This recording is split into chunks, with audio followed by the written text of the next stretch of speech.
Divino Mestre Jesus, amigo, irmão de todos nós, agradecemos pela oportunidade, pelo ensejo que se renova para nós a cada semana, permitindo-nos aqui nos encontrarmos reunidos, buscando aprendizagem, estudo miudinho do Apocalipse,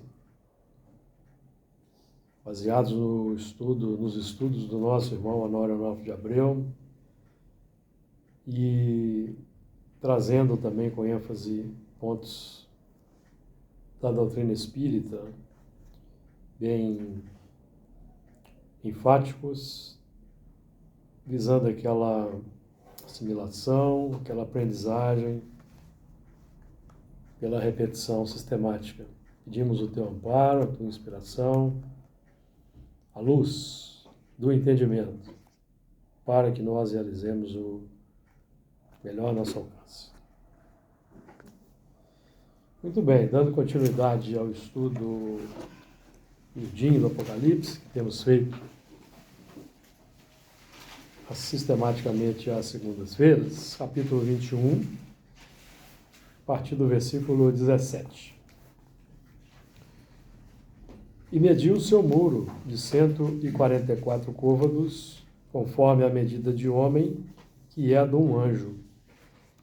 E a fábrica do seu muro era de jaspe, e a cidade de ouro puro, semelhante a vidro puro. E os fundamentos do muro da cidade estavam adornados de toda a pedra preciosa. O primeiro fundamento era jaspe, o segundo, safira, o terceiro, calcedônia, o quarto, esmeralda, o quinto, sardônica, o sexto, sárdio, o sétimo, crisólito, o oitavo, berilo, o nono, topázio, o décimo, crisópraso, o undécimo, jacinto, o duodécimo, ametista. E as 12 portas eram 12 pérolas, cada uma das portas era uma pérola, e a praça da cidade de ouro puro, como vidro transparente. E nela não vi templo, porque o seu templo é o Senhor Deus Todo-Poderoso e o Cordeiro. E a cidade não necessita de sol nem de lua, para que nela resplandeçam, porque a glória de Deus a tem alumiado, e o Cordeiro é a sua lâmpada. Muito bem, nós iniciamos já o estudo do versículo 17, e vamos terminar hoje o versículo 17, que traz o seguinte: e mediu o seu muro de 144 côvados, conforme a medida de homem, que é de um anjo. Nós já, semana passada, nós praticamente terminamos esse versículo, mas nós vamos aqui falar dessa parte aqui, ó. E mediu o seu muro de 144 côvados, conforme a medida de homem, que é a de um anjo. Então,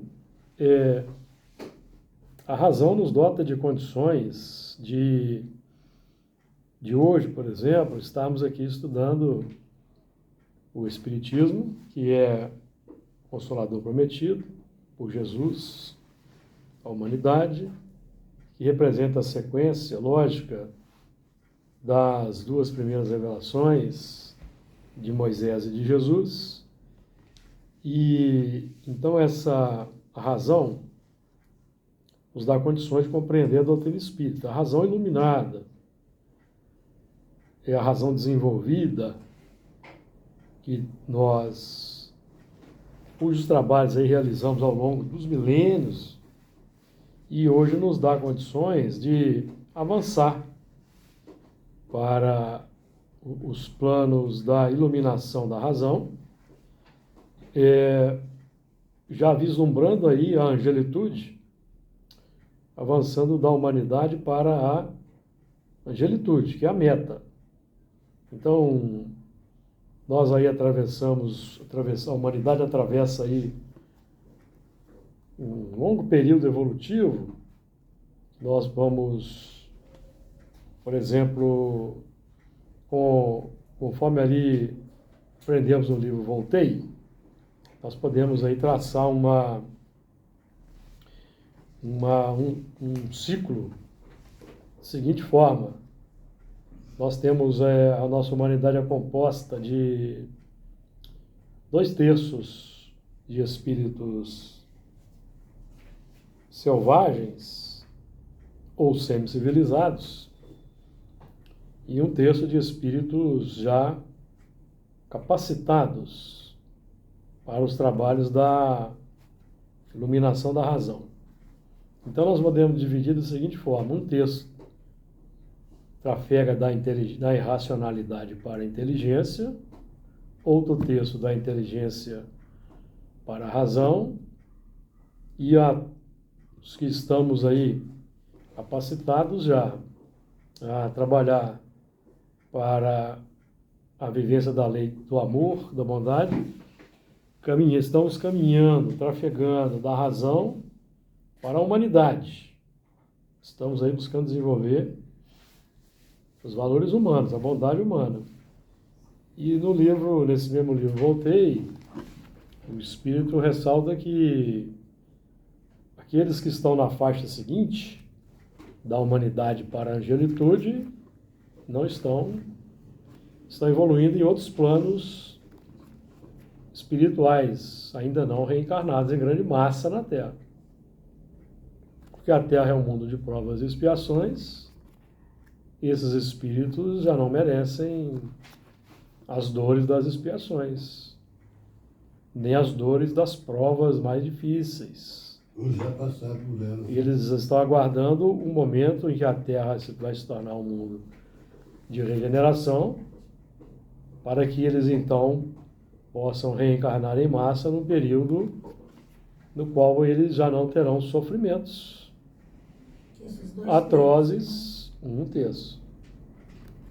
Porque os 2/3 citados vão deixar a Terra. Ah, tá. Entendi. Selvagens e semi-civilizados vão deixar a Terra. Porque só ficarão na Terra os bons espíritos. Os bons espíritos quem são? São aqueles que vivenciam a lei de Deus, praticam o bem e amam o próximo. E já não precisam mais lutar contra tendências muito duras, as tendências violentas que ainda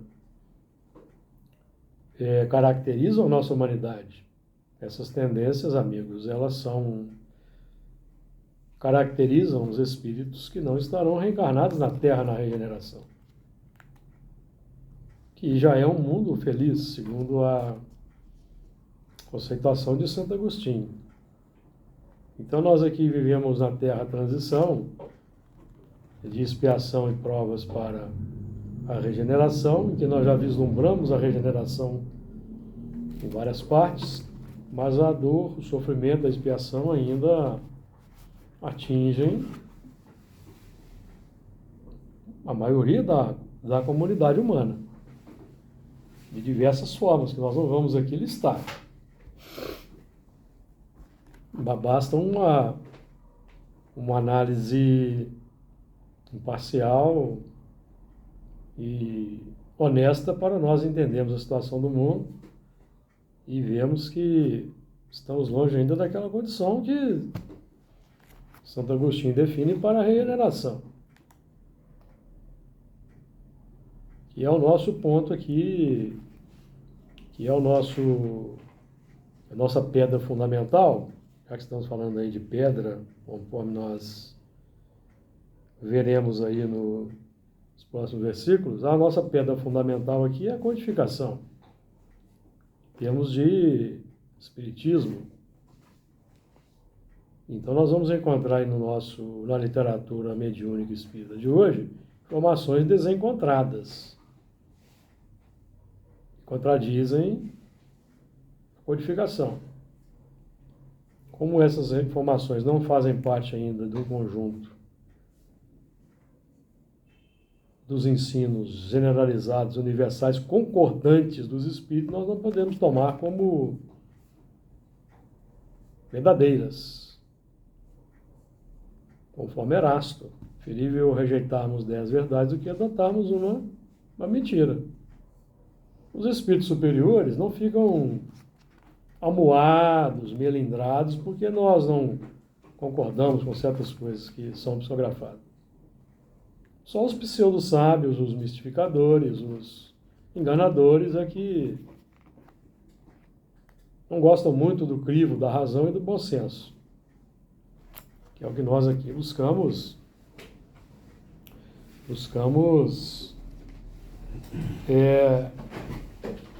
adotar. E se nós aqui estudamos um texto como esse do Apocalipse, versículo a versículo, é porque nós aprendemos com o nosso codificador, Allan Kardec, a fazer esse estudo no livro Evangelho segundo o Espiritismo, onde ele iniciou para os espíritas o trabalho de interpretação dos textos bíblicos. Tivesse ele, por exemplo, um tempo vasto aqui na Terra, ele poderia ter, quem sabe, até empreendido um trabalho de interpretação do texto bíblico, com a assessoria dos espíritos, mas não era o objetivo do seu trabalho. E nós sabemos que do Espiritismo foi dita a primeira palavra. Então todos nós, de um modo geral, do movimento espírita, contribuímos para a ampliação do conhecimento, mas é preciso nos atermos ao ensino que é concordante, generalizado e universal, para que haja um arcabouço sério, lógico, sólido. Então nós aqui estamos estudando o que estamos estudando porque a codificação espírita nos autoriza esse estudo. Muito bem, então essa medida, a medida de um homem que é a medida de um anjo. Então aí nós já somos chamados a estudar uma condição que não é a nossa característica ainda, condição de anjo. Nós aí aprendemos no Evangelho segundo o Espiritismo, por exemplo, fazemos inclusive orações para o anjo guardião. A palavra anjo é uma palavra cabível na nossa literatura e no nosso assunto aqui. Então, a medida de anjo é por excelência que temos como padrão, modelo, um protótipo para a nossa caminhada terrena é Jesus, que é modelo e guia, tipo mais perfeito. Que assim como os espíritos que evoluem nas faixas espirituais, desenvolvendo-se da humanidade para a angelitude, assim também Jesus passou por tudo que nós estamos passando e passamos em termos de evolução, só que esses espíritos, assim como Jesus, não merecem mais um sofrimento atroz. Jesus encarnou entre nós, porque aqui foi a primeira vez que ele encarnou, portanto Jesus não reencarnou na Terra, ele encarnou uma única vez e por misericórdia, compaixão e piedade de nossos espíritos, ele submeteu-se àqueles suplícios, embora não merecendo. Porque a condição de anjo, essa medida de anjo aqui tratada, ela nos dota dessa fortaleza moral, dessa força interior que se sacrifica pelo próximo.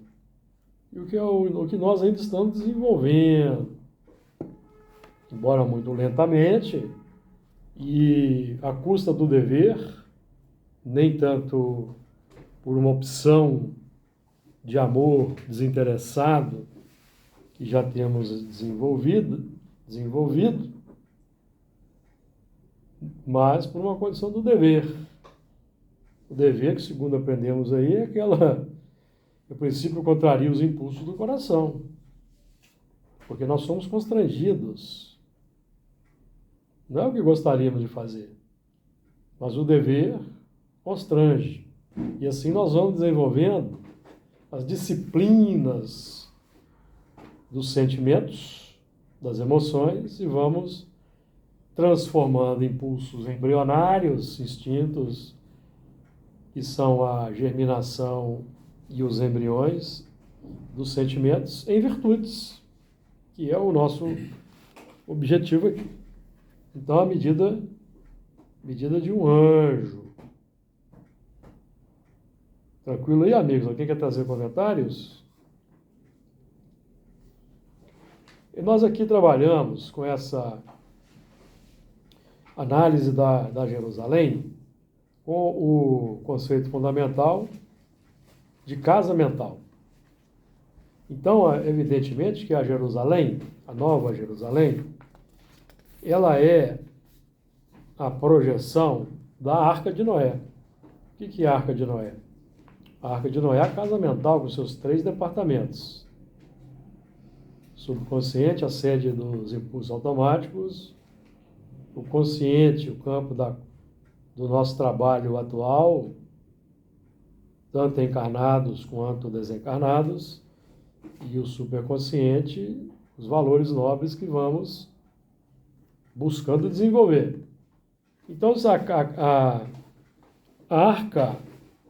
Arca de Noé, que representa a casa mental, vocês vão notar que ela foi fechada, ela era lacrada, não tinha portas, só tinha uma janela acima, que é a intuição.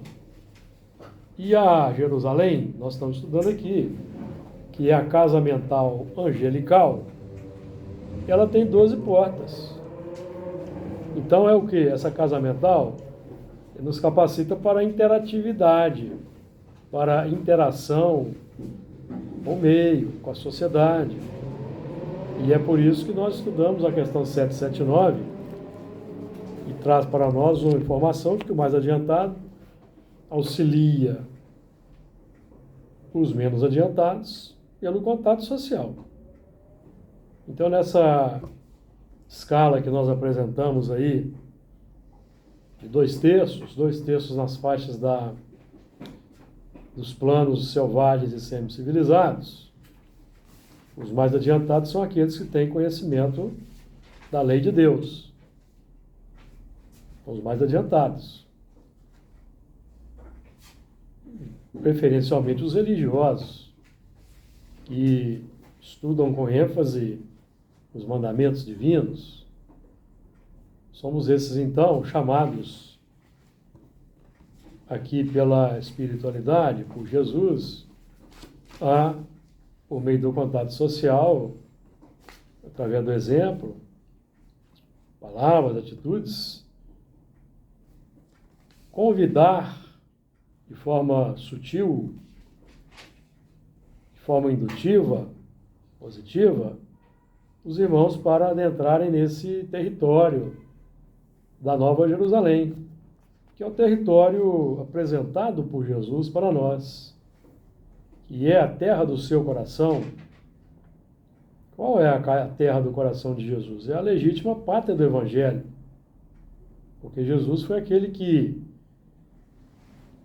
exemplificando entre nós uma filosofia de vida extraordinária, elevada, sensibilizou ali 12, em princípio 12 apóstolos, que registraram os seus feitos, suas palavras, que nós conhecemos como Evangelho, e vamos dizer que seja um mapa, o plano, o projeto arquitetônico de engenharia da pátria do Evangelho, que é a casa mental clarificada, casa mental iluminada, que é o nosso propósito aqui, estudando o que estamos estudando, trabalhando na seara mediúnica como temos trabalhado. Então, o propósito é esse, de comunicar pelo contato social com irmãos que se encontram ao largo, orbitando em torno, esperando o convite. Qual convite? As boas ações, as boas palavras, os bons exemplos, a disciplina aplicada no combate às más inclinações, na disciplina aplicada nas atividades, nas tarefas a que nos propomos, que são aí, que são, pode sentar à mesa aí, que são as disciplinas, treinamento, amigos, treinamento para uma vida mais alta no mundo espiritual, em que vai se requerer de nós um empenho mais acentuado no campo virtuoso. Então, nós já temos que estar acostumados com essa rotina desde o plano físico, a nos adaptarmos aos ensinamentos, às rotinas, porque, pelo que nós aprendemos estudando as obras de André Luiz, a rotina lá é bem séria, é bem rigorosa. Então, se nós aqui não estamos afeitos a uma sistemática de respeito, de disciplina, de assiduidade, pontualidade, aí, nos referindo aqui aos médiuns, de entrega, inclusive sacrificial, que nós temos exemplos aqui, companheiros que têm participado com sacrifício, até de sua saúde, para estarem aqui na segunda-feira. Então, nós temos que aproveitar esse movimento para sedimentar e consolidar no coração a medida de homem, que é o que nós estamos buscando aqui. Consolidar. Nós estamos trafegando da humanidade para a angelitude. Ou melhor, não, nós não. Da razão para a humanidade. Porque os espíritos ditosos, segundo o Lázaro, quais são eles? São os que ultrapassaram a sua humanidade. Está aqui no capítulo 11, no item 8, não é? Que é um texto extraordinário de Lázaro.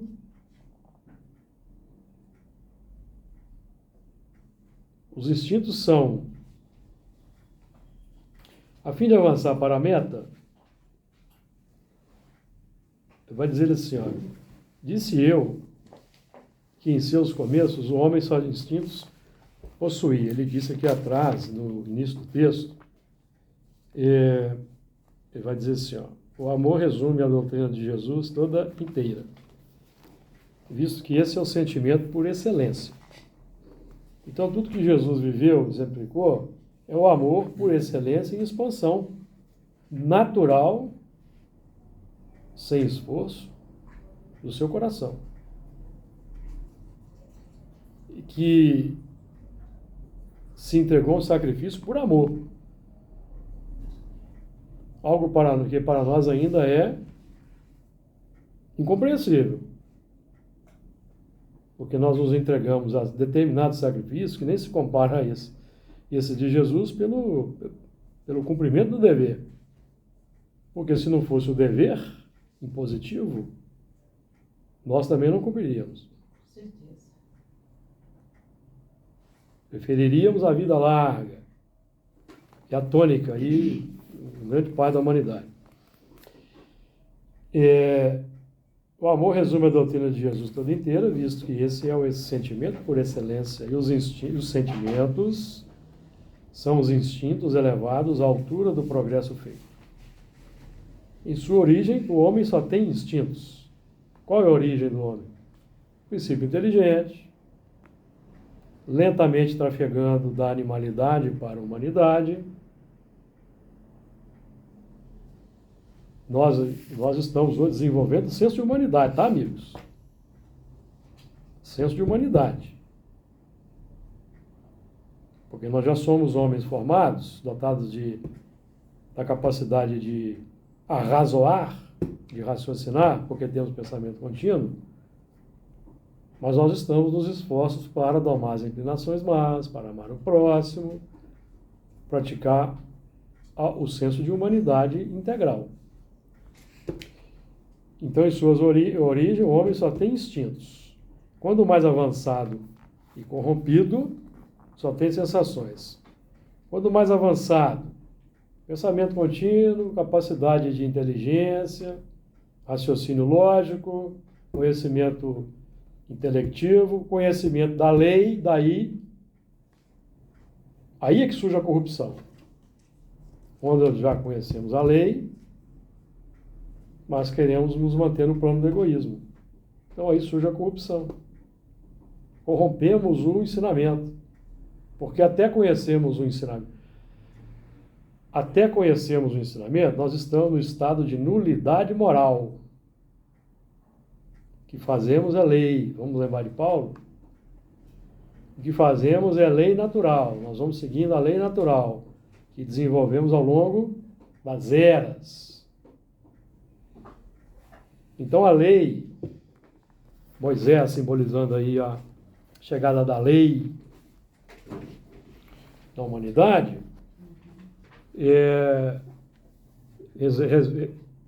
realiza o papel de aferição. Quando a lei é grafada na pedra, daquela forma, é um atestado da espiritualidade que governa a nossa terra, de que a humanidade tem condições de iluminar a razão a partir daí.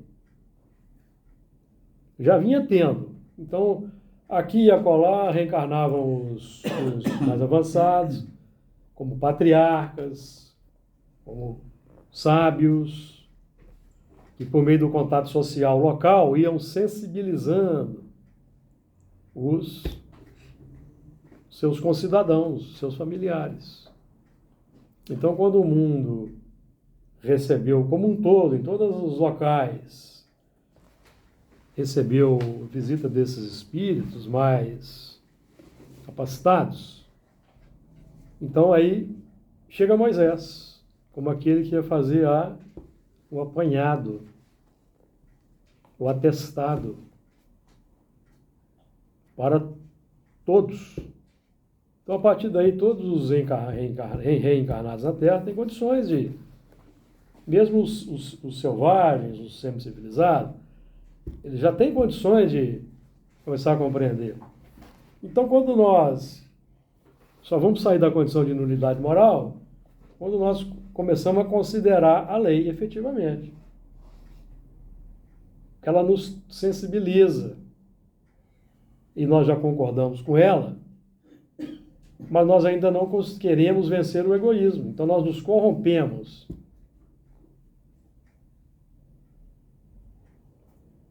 Aí nós desenvolvemos o mal no coração. Falando de um modo geral. Então aqui ele continua. Quando instruído e depurado, tem sentimentos. Então nós estamos aqui buscando a depuração. Sentimentos aqui como virtudes. Nós estamos nos instruindo aqui, segundo o Espiritismo, para quê? Para nos tornarmos doutores da lei, campeões da autoajuda para o próximo, ou para desenvolver as virtudes. Porque para desenvolver virtudes é preciso humildade, renúncia, sacrifício, vivência do amor, que se consolidam pelas disciplinas. É assim que funciona. Aí ele continua aqui, ó. A lei de amor substitui a personalidade pela fusão dos seres. Extingue as misérias sociais. Então, amigos, a prática do amor, ela tem sim implicação séria nas questões sociais. Há quem pensa que não, nós vamos continuar tendo aí na Terra os coitadinhos, para nós levarmos o marmitex, levar uma cesta básica. Tem gente que pensa que regeneração é assim, meu caro Ari. Que vai continuar havendo espíritos passando pela expiação, os bonzinhos, ocasionalmente levarem lá o seu donativo. E Kardec, no Livro dos Espíritos, fala que os carentes não podem ficar à mercê de uma caridade esporádica. Está no Livro dos Espíritos. É preciso leis, instituições, emprego, salário digno, para acabar com a miséria social, ou não é? E quando é que isso vai ocorrer na Terra? Quando acabar o egoísmo. Está perto ou está longe? Olha, assim você não enxerga, não. Olhando assim Mas acontece que para a espiritualidade, para Jesus, tem o movimento da separação do joio e do trigo, que acelera. Mas a gente não enxerga isso, não. O degredo. Porque como que você extingue o egoísmo? Retirando os egoístas. Você retira os egoístas, no lugar dos egoístas vão reencarnando os bons espíritos, conforme Kardec no livro A Gênese, e o mundo então se torna um mundo feliz, porque só estarão reencarnados bons espíritos, ou seja, não egoístas, que não querem tudo para si. Assim que funciona.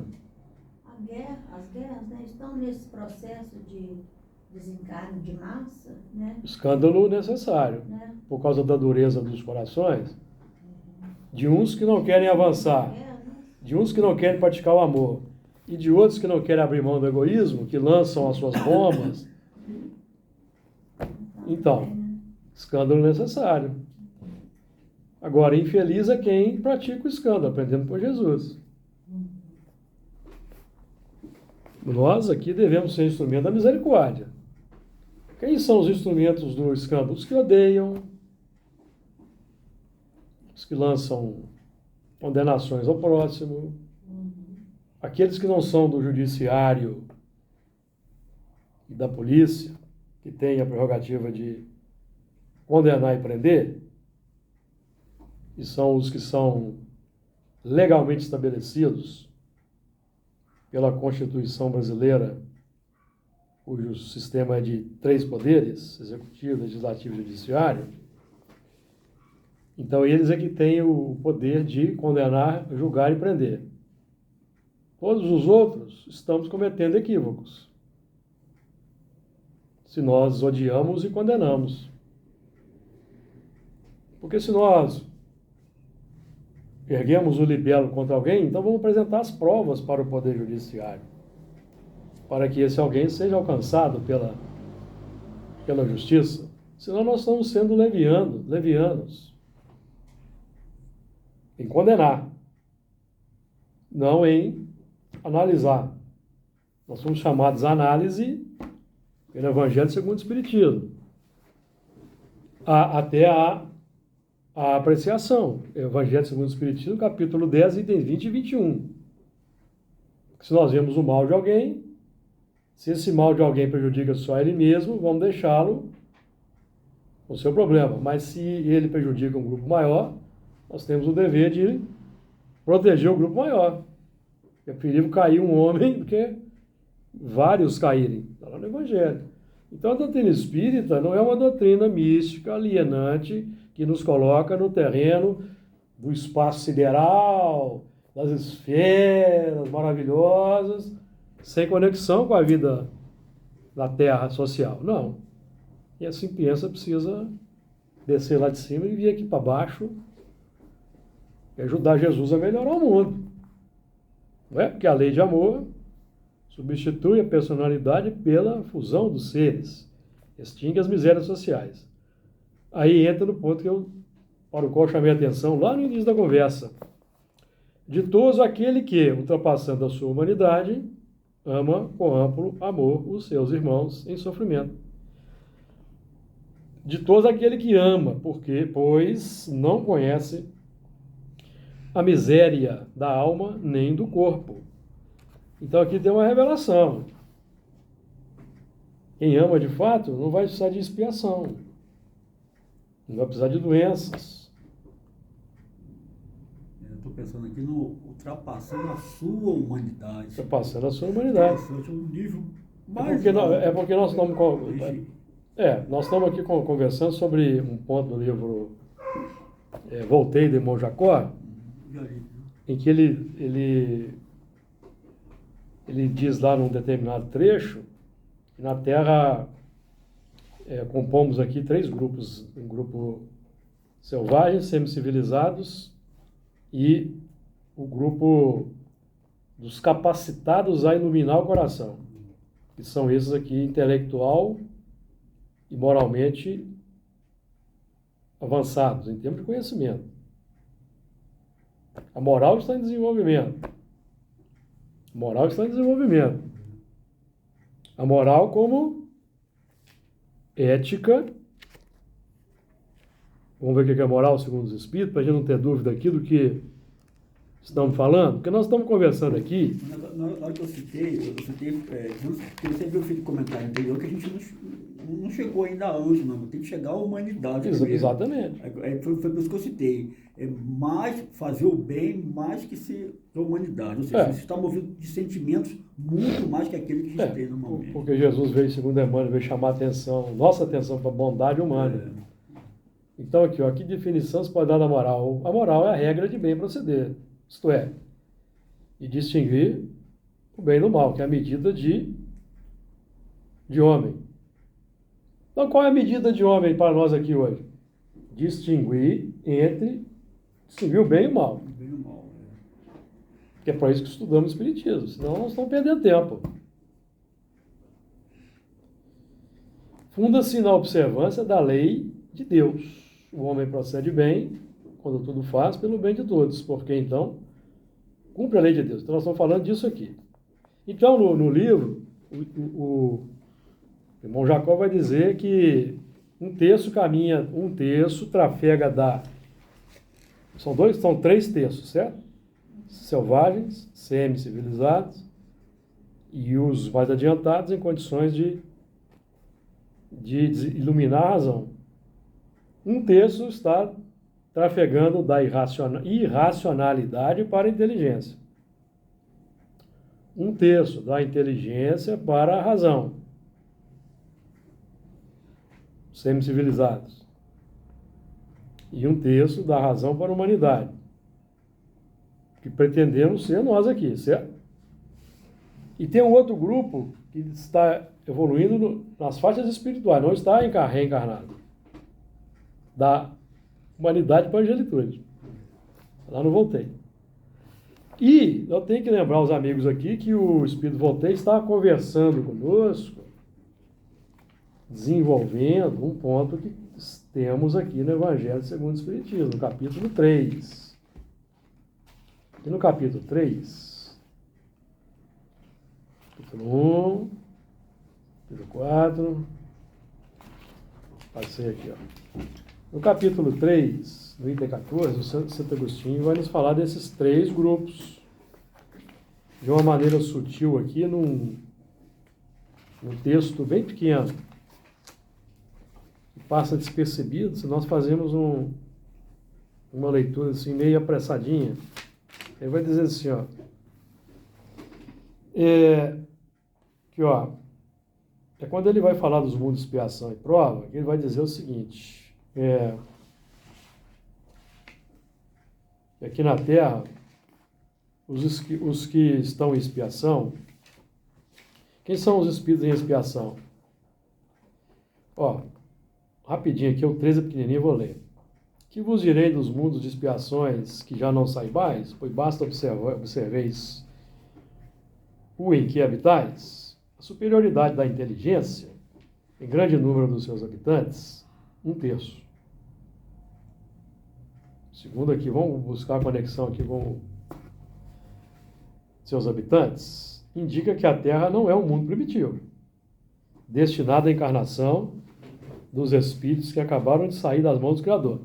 Espíritos com letra maiúscula, espíritos na faixa da humanidade, formados. Então, simbolicamente, acabaram de sair das mãos do Criador, percorreram toda a escala evolutiva, mineral, vegetal, animal, hominal, homem formado. Então, saíram da mão do Criador, perceberam? Determinismo divino. É isso, esse é o ponto. As qualidades inatas que eles trazem consigo constituem a prova de que já viveram e realizaram certo progresso.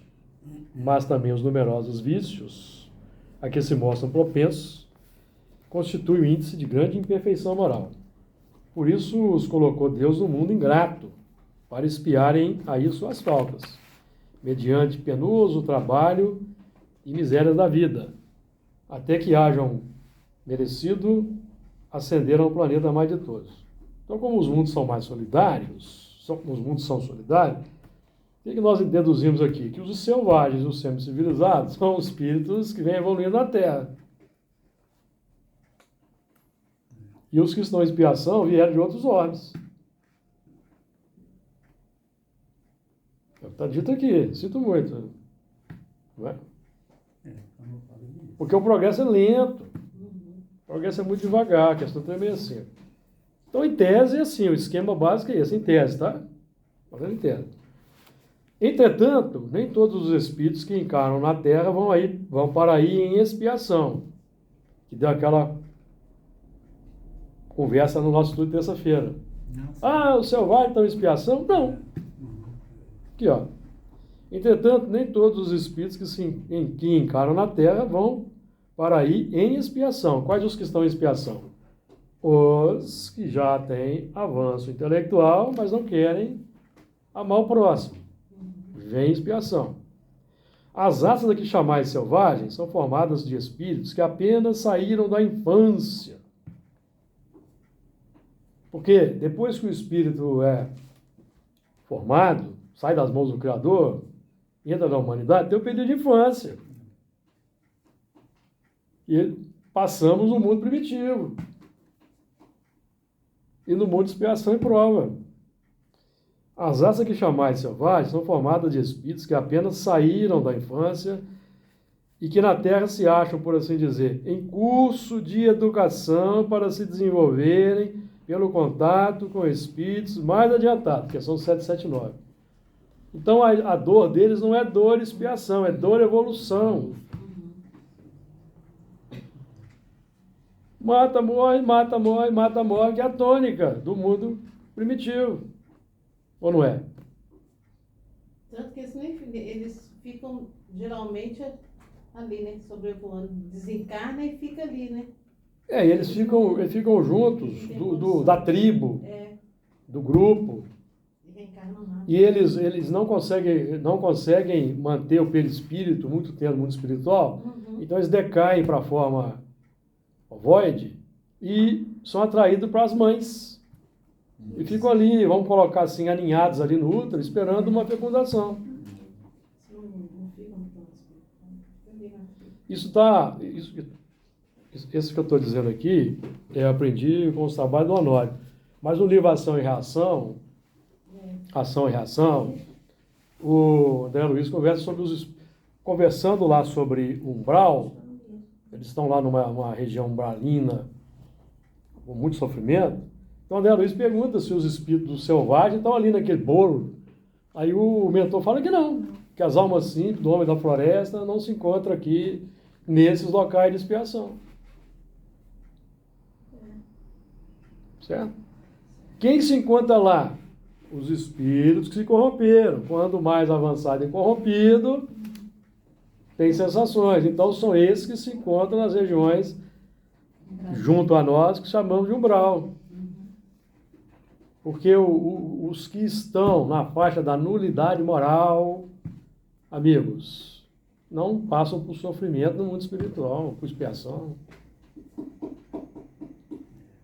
Certo? Certo. E eu acho justo também. Justo? Justo. Por quê? Porque o que eles praticam? Eles praticam o que aprenderam ao longo da evolução. Então, a doutrina espírita é coerente. A doutrina espírita é coerente. Então, na 907, que eu repito muito... Seria injusto eles ficarem na mesma vibração dos outros. Exatamente. intelecto formado. Né? Não desenvolveram imperfeições. Aqui, ó. Será substancialmente mal o princípio originário das paixões, embora esteja na natureza?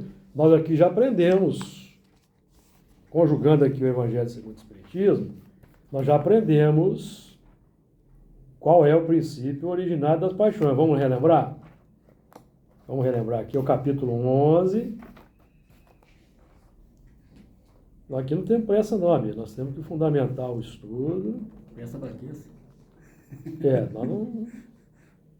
Nós temos que fundamentar o estudo, fazer um estudo Passo a passo. não superficial nem raso. Tá aqui, ó.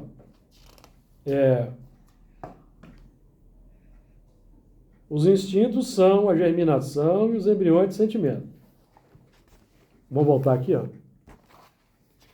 Será substancialmente mal o princípio originário das paixões, embora esteja na natureza? Qual é o princípio? Os instintos são a germinação e os embriões de sentimento. Ficou claro? Está em coerência? Tem coerência. Ou não tem? Então, não são substancialmente maus. Por isso que o Espírito respondeu, não. A paixão está no excesso de que se acresceu à vontade. Qual é o excesso que é esse? O da corrupção. O excesso, lei de conservação, instinto de conservação. Se eu quero conservar para mim em excesso, o que eu desenvolvo? O egoísmo. Paixão está no excesso de que se acresceu à vontade.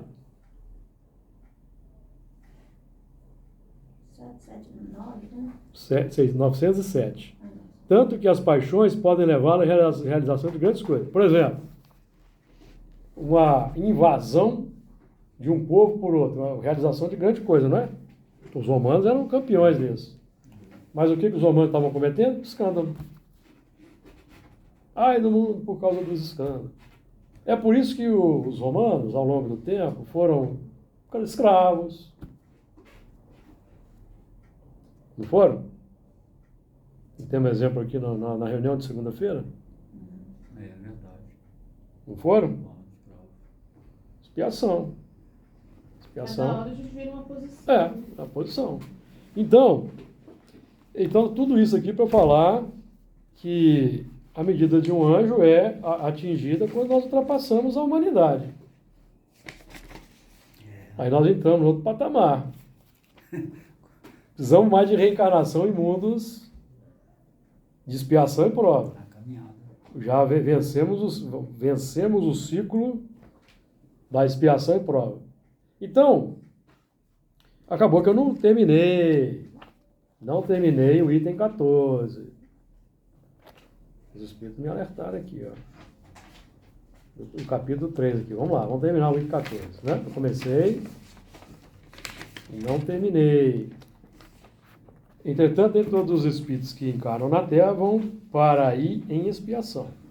As raças aqui chamadas selvagens são formadas de espíritos que apenas saíram da infância e que na Terra se acham, por assim dizer, em curso de educação, para se desenvolverem pelo contato com espíritos mais adiantados. Então, esses espíritos da infância, eles servem de corretivo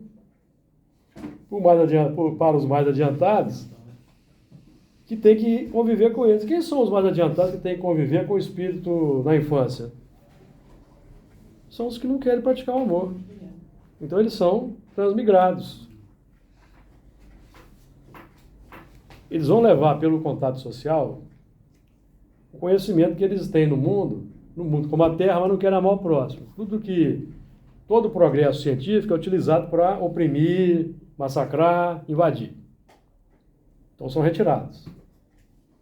Vão reencontrar com os selvagens lá no mundo característico. Só que lá no mundo primitivo não tem arma sofisticada, não tem avião, não tem automóvel, não tem canhão, não tem míssil, não tem drone.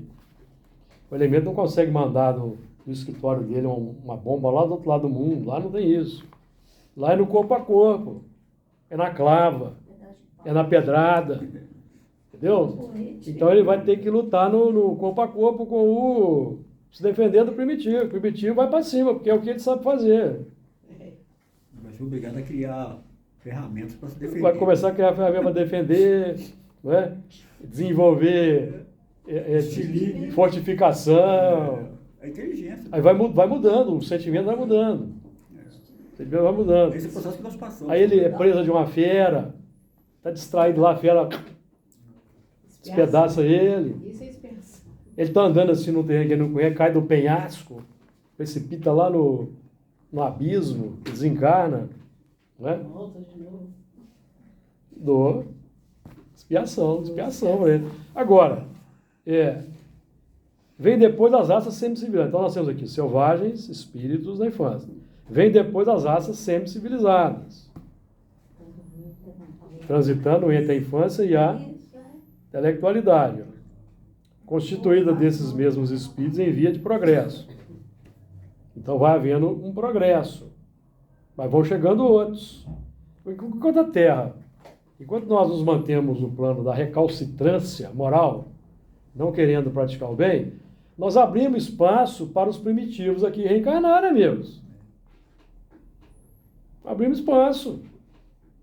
Eu tenho coração endurecido, não quero amar o próximo, não quero fazer o bem, eu quero continuar explorando o fraco. Então eu abro espaço na Terra para que a espiritualidade traga os que estão na infância, que vão ser o meu corretivo no contato social. É verdade. E vão aprender muita coisa aqui na Terra, vão levar depois, certo? Então tudo é conjugado.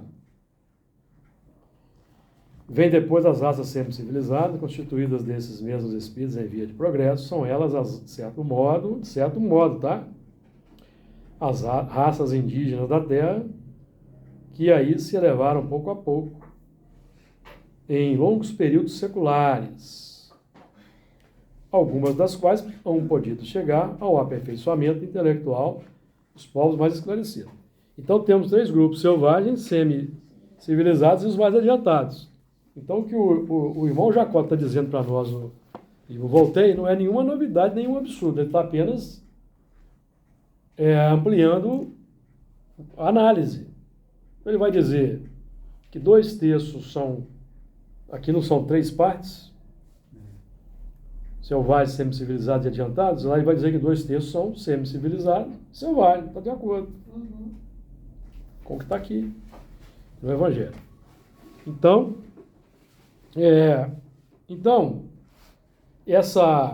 a medida de um anjo reflete-se na Nova Jerusalém como sendo o plano da interatividade.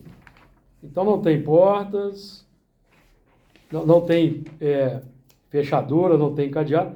É por isso que nós brincamos dizendo que na regeneração não haverá cadeados na regeneração, nem grades. Não tem muro, né? Nem cadeia. Porque não precisa. Porque não precisa. Só estarão reencarnados bons espíritos.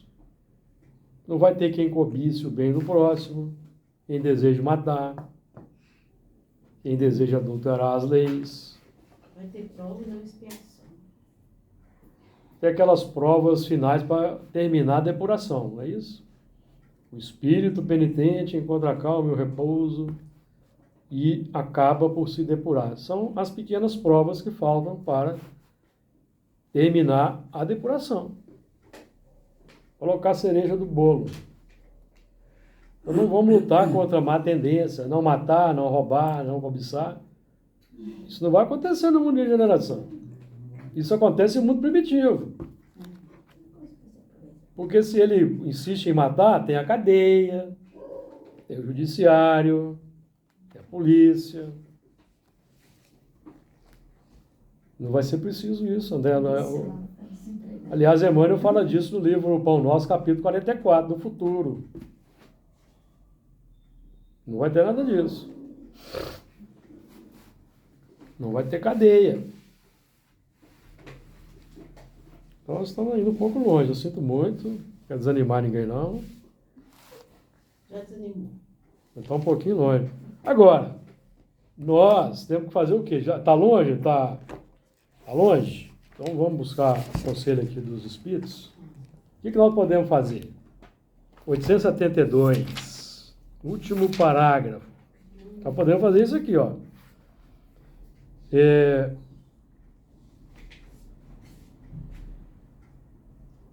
Todos os espíritos mais ou menos bons, quando encarnados, constituem a espécie humana.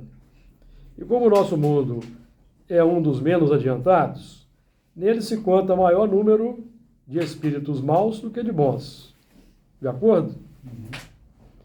Tal a razão porque aí vemos tanta perversidade. Passamos, pois, aqui que nos interessa. Está longe de acabar? Tá. Então vamos fazer isso aqui, ó.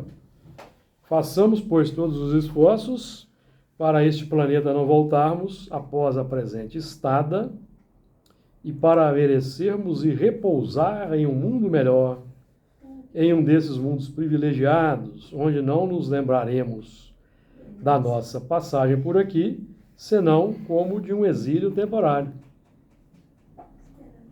Viu? Isso aqui é uma aspiração legítima, justa, que podemos ter, mas nós temos que fazer, merecer, né? Façamos, pois, todos os esforços para este planeta não voltarmos após a presente estada, para merecermos e repousar em mundo melhor. Inclusive, na uma das comunicações da reunião de sexta foi falado isso. O Espírito falou dos mundos melhores, você se recorda? O Espírito falou isso. É isso aí, amigos. Então, é isso. Então, com isso, nós aqui terminamos o assunto, porque temos só mais 3 minutos. Não vai dar tempo de nós entrarmos aí no versículo 18, que Jesus nos ilumine.